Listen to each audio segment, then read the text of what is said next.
The sleek, black luxury car slid smoothly into the disabled parking spot outside a crowded shopping mall.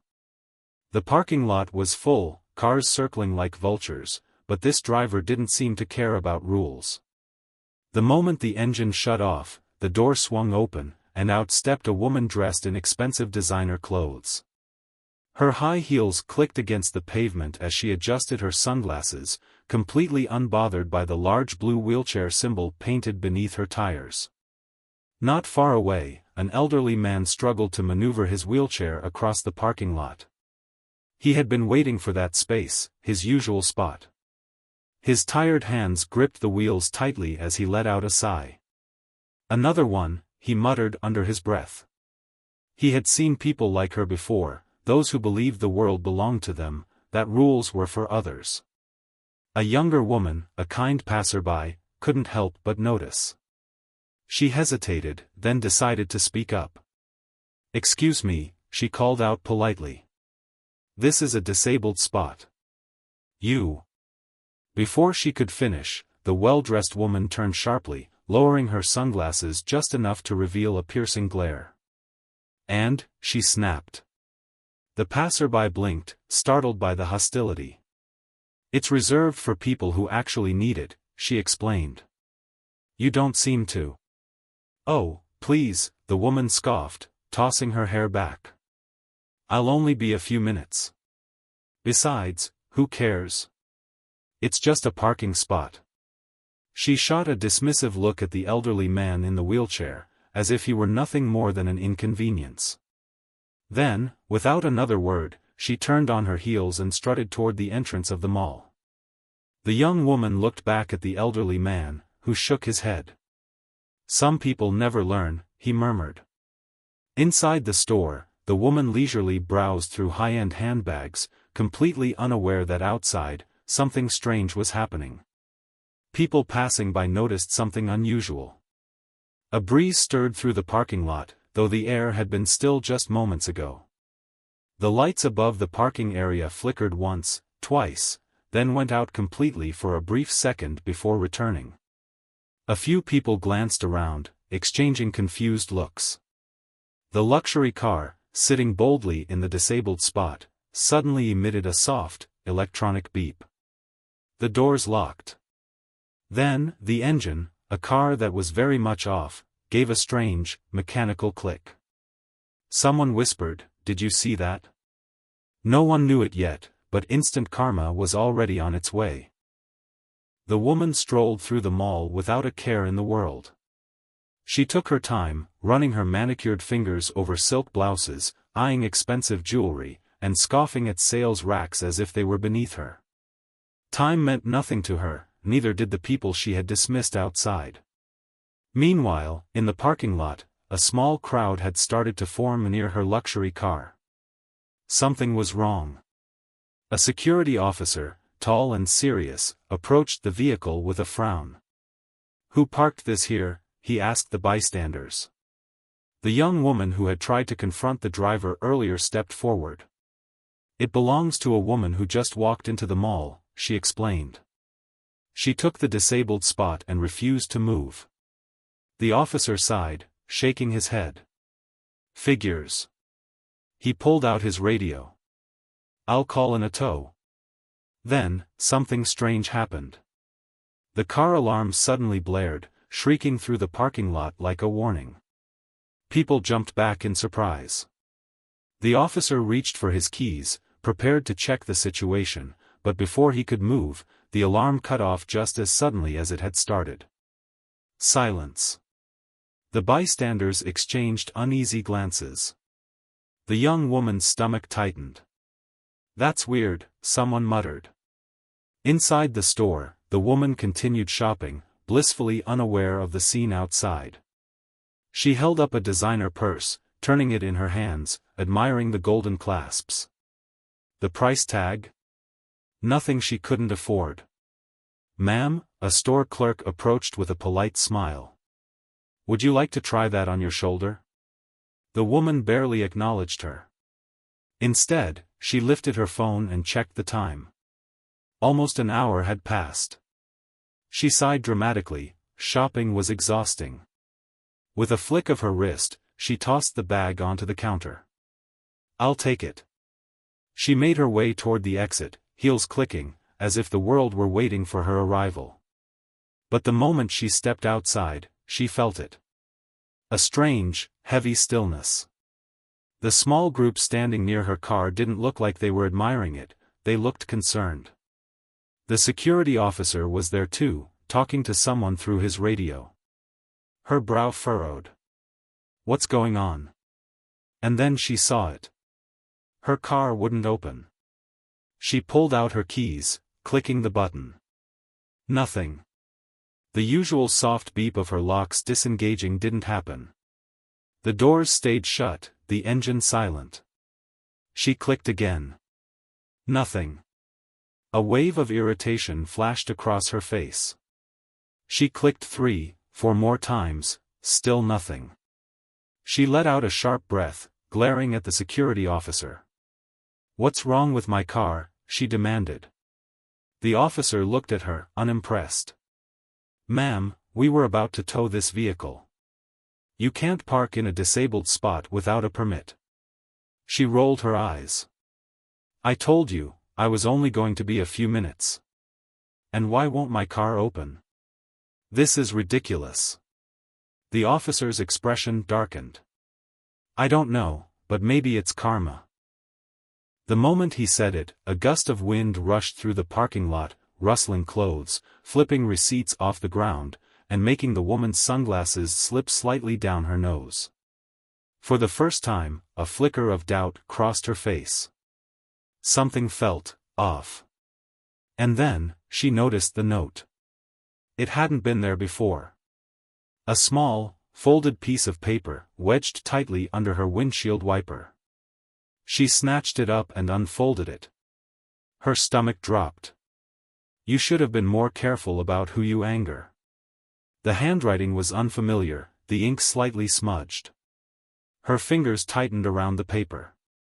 This wasn't some security warning. Someone had left this specifically for her. And somehow, deep inside, she knew, this was only the beginning. The woman's heart pounded as she gripped the mysterious note in her hand. She glanced around the parking lot, scanning the faces of the onlookers. Who left this? Who was watching her? The security officer was still standing nearby, arms crossed, observing her frustration. She shoved the note into her purse, forcing herself to appear calm. She wasn't about to let a ridiculous prank get under her skin. With an annoyed sigh, she tried the key fob again. Click. Click. Click. Still nothing. Her car remained completely unresponsive, as if it had suddenly decided to ignore her commands. "This isn't funny," she muttered under her breath, her patience wearing thin. She stepped forward, reaching for the door handle manually, only to feel a strange static shock shoot through her fingers. Ow! She yanked her hand back. The officer raised an eyebrow. "Problem?"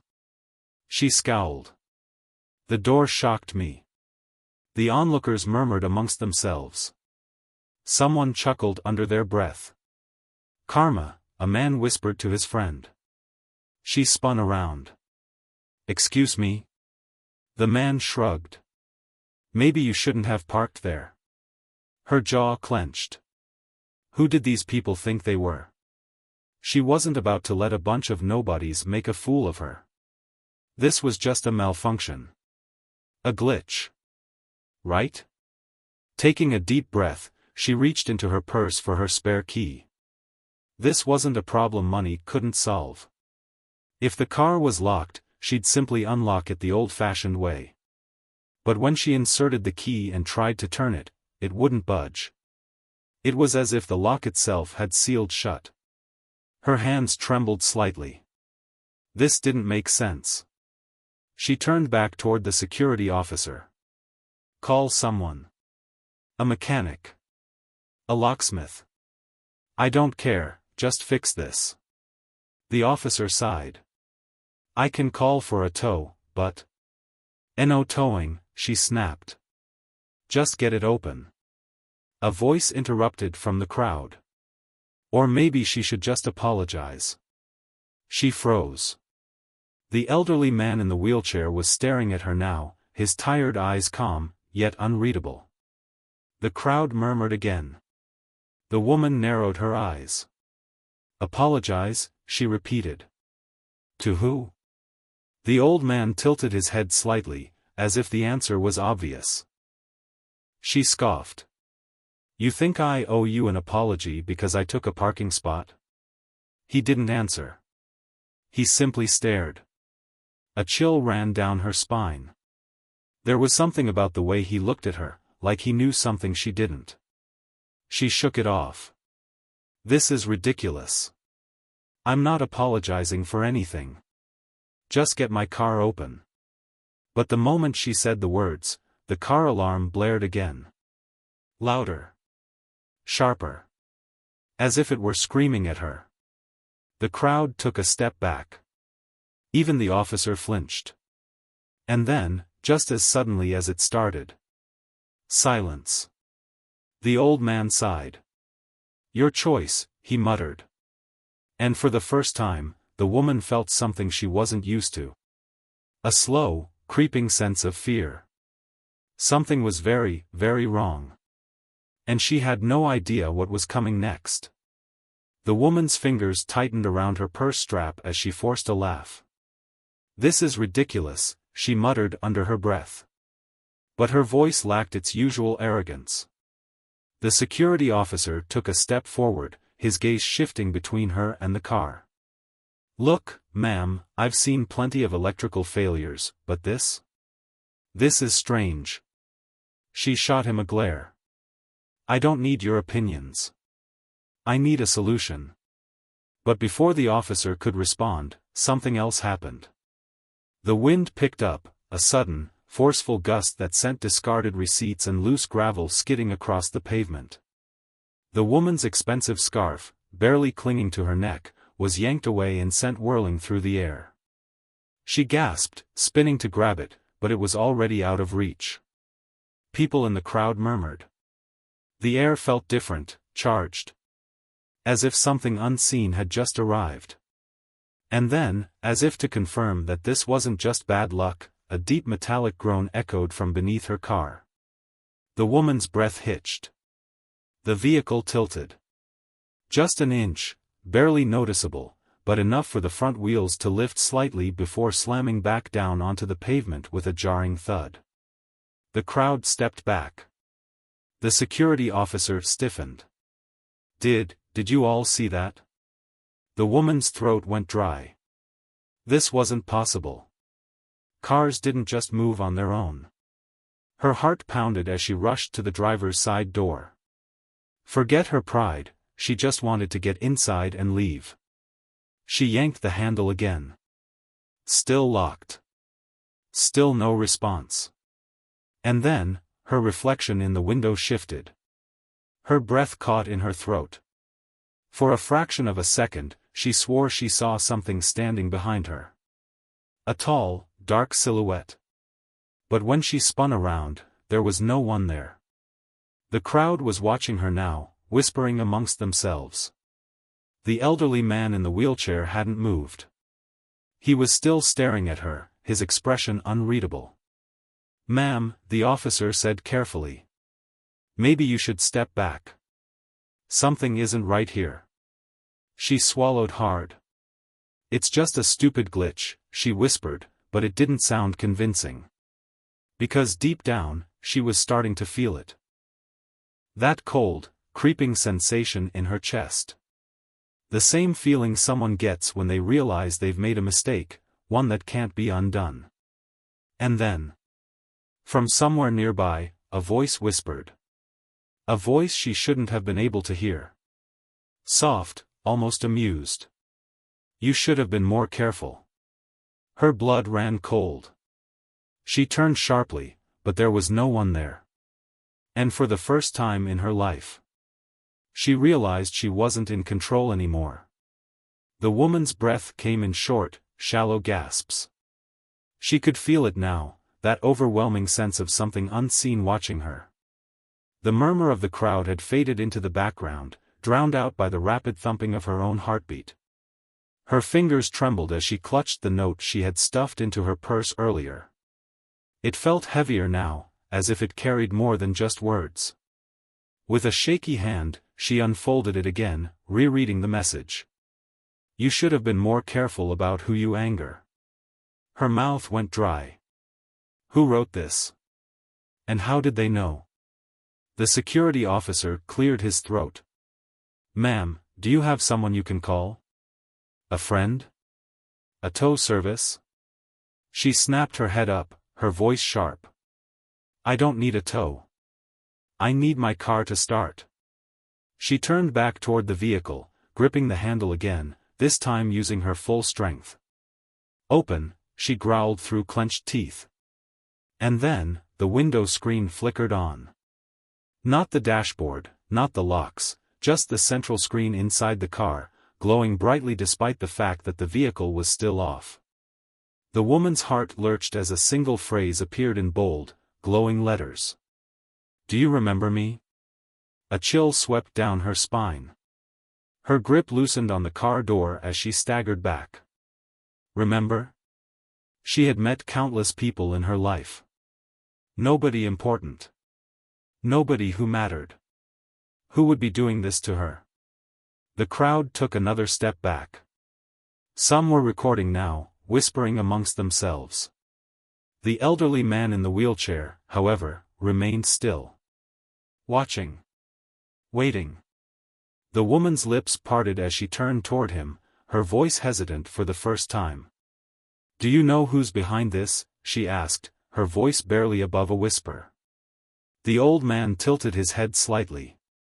Then, after a moment, he smiled. Not a cruel smile.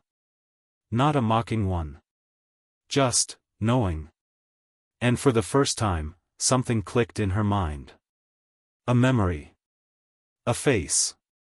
From long ago. Her chest tightened. No.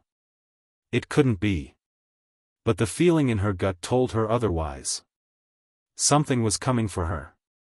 Something she had long forgotten, but it had never forgotten her. The woman's breath hitched as fragments of a long-buried memory began to surface. The old man's face, it felt familiar. Not in a casual way, not like a face seen in passing. No, this was deeper. It carried weight, history, and something even more unsettling, consequence. Her fingers clenched the fabric of her expensive coat as a sense of unease settled into her bones. "I don't know you," she blurted out, as if saying it would make it true. The old man didn't respond. He simply watched, patient and calm, his presence almost too steady amid the storm brewing inside her. The security officer, now visibly uncomfortable, muttered into his radio. "We might need backup here." Meanwhile, the luxury car's glowing screen flickered again. The words changed. "Are you sure?" The woman's stomach twisted into knots. No. This wasn't possible.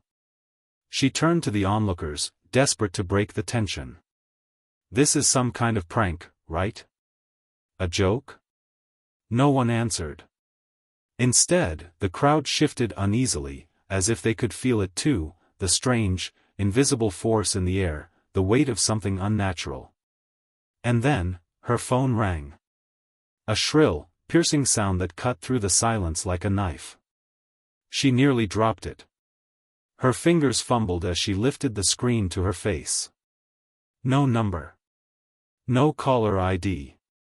Just a blank screen. And yet, the call was coming through.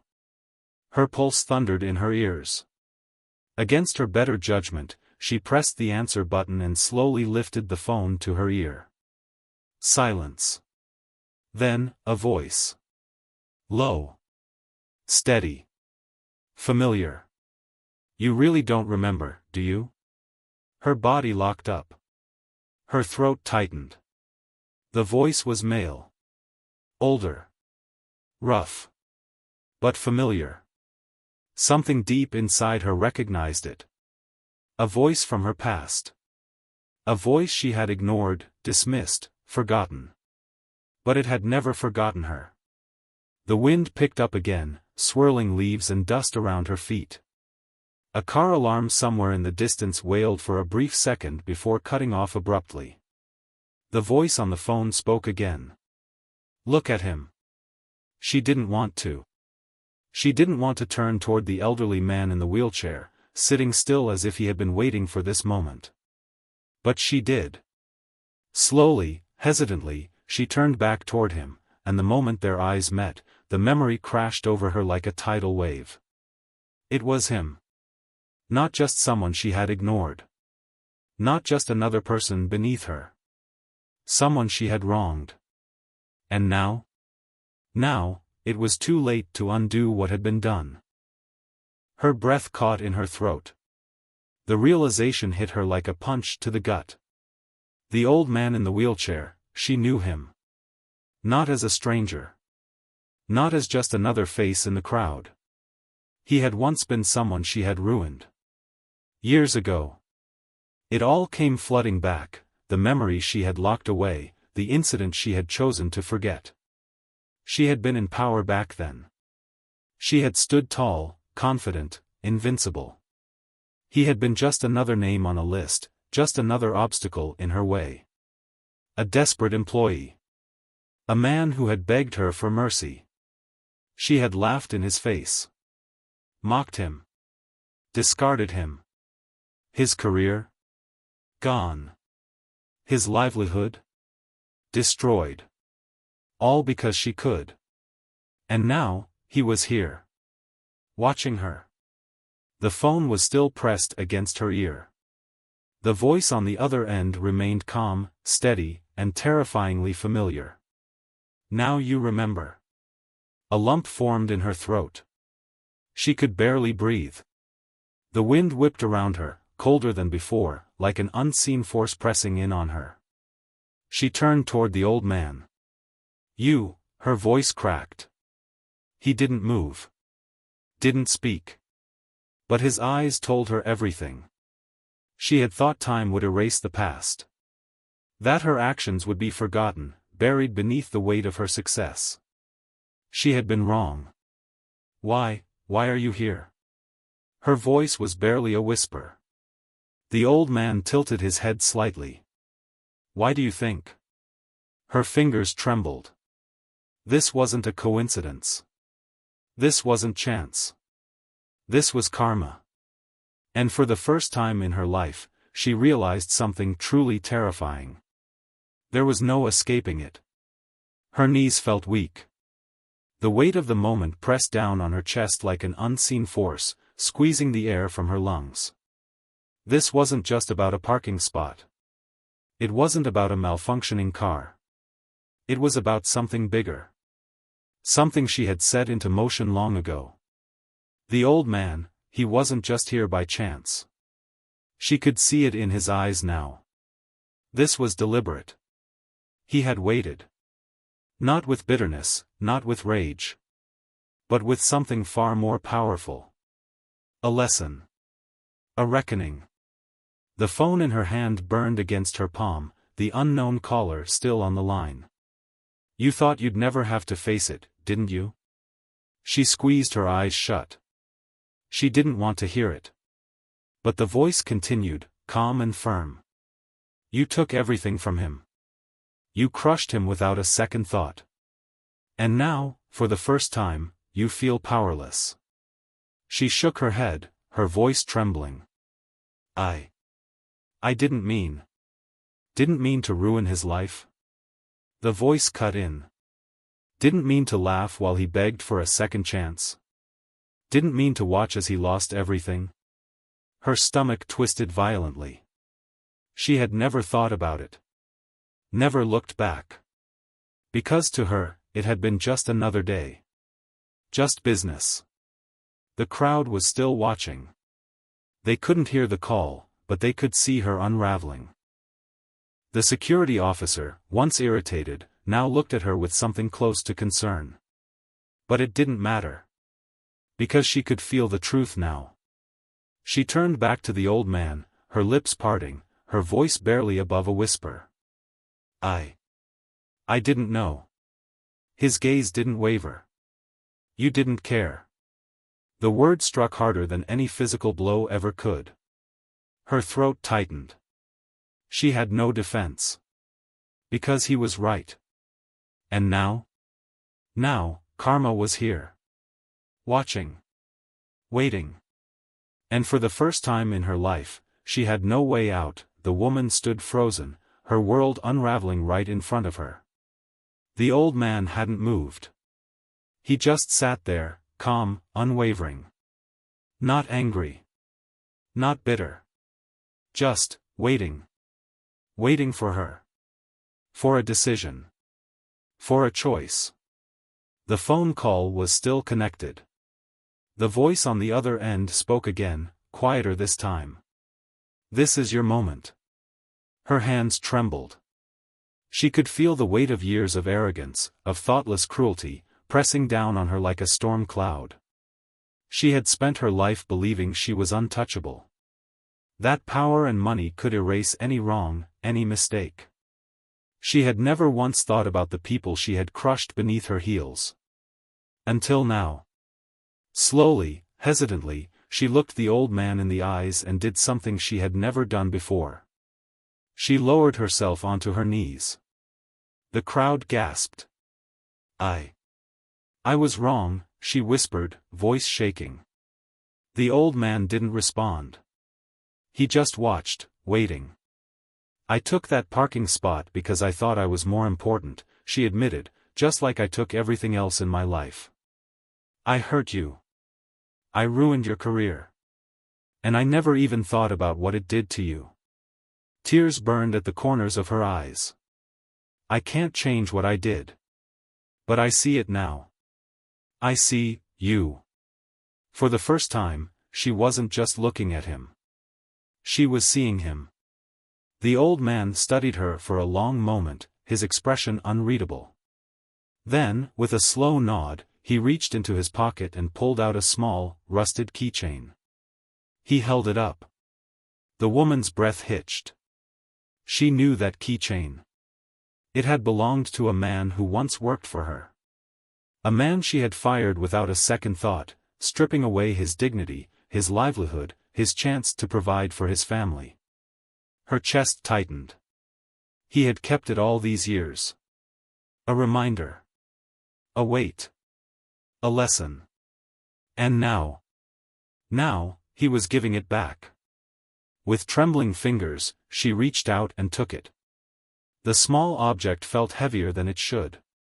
The old man's gaze softened, and for the first time, he smiled. You were lost, he said simply. Now, maybe you found your way. The wind that had been howling moments ago stilled. The tension in the air lifted. And then, her car beeped. She turned, eyes wide. The locks clicked open. She looked around in disbelief, but no one had touched it. Her car had simply released. Her lips parted in shock. She turned back to the old man, but he was already moving his wheelchair, slowly turning away. He didn't need to say anything else. Because the message was clear. Karma had given her a choice. And, for once, she had chosen right. As she watched him disappear into the distance, she realized something else. This wasn't just about him. It was about every person she had ever stepped on. Every moment she had ignored. Every second she had believed herself to be better. She wasn't just apologizing for one act. She was apologizing for a lifetime. And in that moment, she finally understood. Money and power couldn't erase mistakes. But owning them? That was how you started to heal. With a deep breath, she climbed into her car. And for the first time in her life, she drove away as a different person.